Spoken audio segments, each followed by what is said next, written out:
Dans la cabine passager, 5 terroristes s'apprêtent à passer à l'action. Les 5 Saoudiens, 5 hommes, au passé chargé. Siège 12B, Khalid Al-Midar. Une personne sans histoire? Pas tout à fait. C'est un islamiste convaincu et un combattant. À côté de lui, siège 12A, Majid Moked. Il a été recruté 2 ans plus tôt par Al-Qaïda, l'organisation de Ben Laden.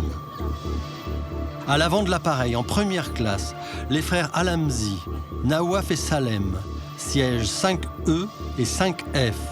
Ils ont participé à plusieurs guerres, en Bosnie et en Afghanistan. Et puis au siège 1B, juste à côté du cockpit, Hani Hanjour. Sa place, comme celle de ses complices, n'a pas été choisie par hasard. Il sait piloter. À 8h53, les 5 hommes se lèvent de leur siège. Chacun a un rôle bien précis.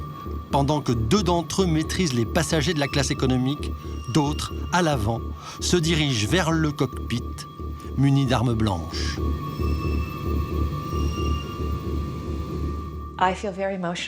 Ce qui est arrivé au personnel de bord me touche beaucoup. On considère en général que le seul rôle des membres de l'équipage en cabine, c'est de vous servir des repas et de pousser vos bagages sous votre siège. En réalité, ils sont là pour une seule raison, à savoir la sécurité. Toute leur formation est axée là-dessus. Or, ils sont morts dans des circonstances atroces, en sachant qu'il n'y avait rien à faire pour aider les passagers. Les pilotes, eux, ont été assassinés très rapidement.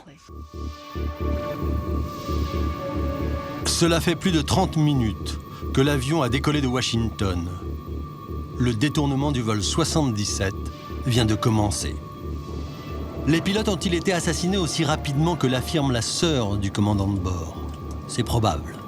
Ce qui est sûr en revanche, c'est que les terroristes se rendent maîtres du cockpit, prennent très rapidement les commandes de l'avion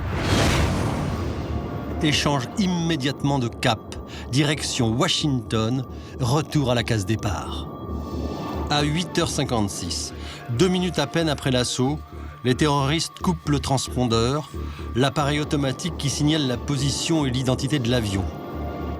Les contrôleurs aériens perdent alors sa trace. Le vol 77 disparaît des écrans radars.